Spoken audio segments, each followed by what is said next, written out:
Bog prijatelji, 4. prosinca Solar Group održava online konferenciju s rezultatima za ovu godinu. Ja i moji prijatelji iz Indije nestrpljivo čekamo konferenciju. Meni bit će zanimljivo slušati u Sovel Mašu jer želim znati s čega sve je počelo i šta je potrebno za nastavak. Hvala. Idem na konferenciju Solar Grupa jer meni je važno razumijevati koji su ključni događaji se zbili u projektu 2021. godine i što je postignuto tijekom ove godine.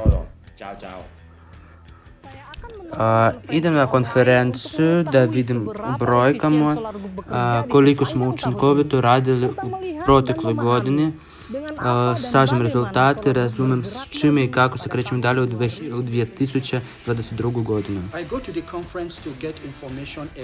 Idem na konferenciju da bih dobio sveobuhvatnu informaciju o projektu od najviših dužnosnika tvrtke, te onda ispričate u projektu, mogućnostima za rade u njemu i prednosti tehnologije Slavjanka za stanovnike Nigerije.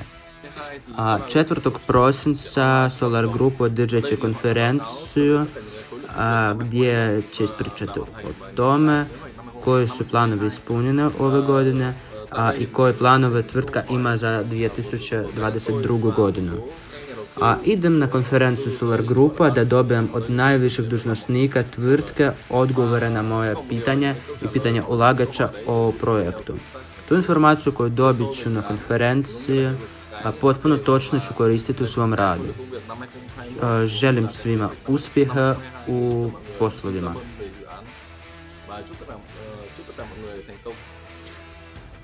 Idem na konferenciju da što više saznam o novim razradama saobraćaja u kojem se koriste motori s tehnologijom Slavjanka. Nestrpljivo očekujem vesti od Viktora Arestova, Andreja Lobova. Njihove razrade stvarno demonstriraju jedinstvene mogućnosti tehnologije i uvijek privlače pažnju ulagača. Idem na konferenciju Solar Grupa da detaljno saznam o novim posebnim ponudama i onda ispričam o njima ulagačima u tim zemljama gdje radim. Sada za projekat su neophodna ulaganja za izgradnju inženjerskog centra, a profitabilne dionice za ulagače će pomoći ubrzati financiranje. Idem na konferenciju da zajedno s ekipom sažem rezultate našeg zajedničkog rada i saznam o planovima za sljedeću godinu. S zadovoljstvom se sjećam prethodnih konferencija Solar Grupa, to je bilo zanimljivo, informativno, impresivno, s nestrpljenjem čekam na dolazeće događaje. Idem na konferenciju da dobijem puno korisnih informacija o projektu i uronim u njegovu atmosferu. Kako bih osjetio ponos na ono što je već napravio tim Sovel Maše, Solar Grupa, partneri iz čitavog svijeta, kao i zahvaljujući povjerenju i podršci ulagača. Pozivam svakoga tko prati sudbinu projekta, za koga je bitan njegov uspjeh, sudjelovati u online konferenciji 4. prosinca, ispričaj o događaju prijateljima, kolegama, svojim pratiocama i sudjeluj zajedno s nama. Prijavi se na konferenciju odmah putem linka u opisu. Vidimo se!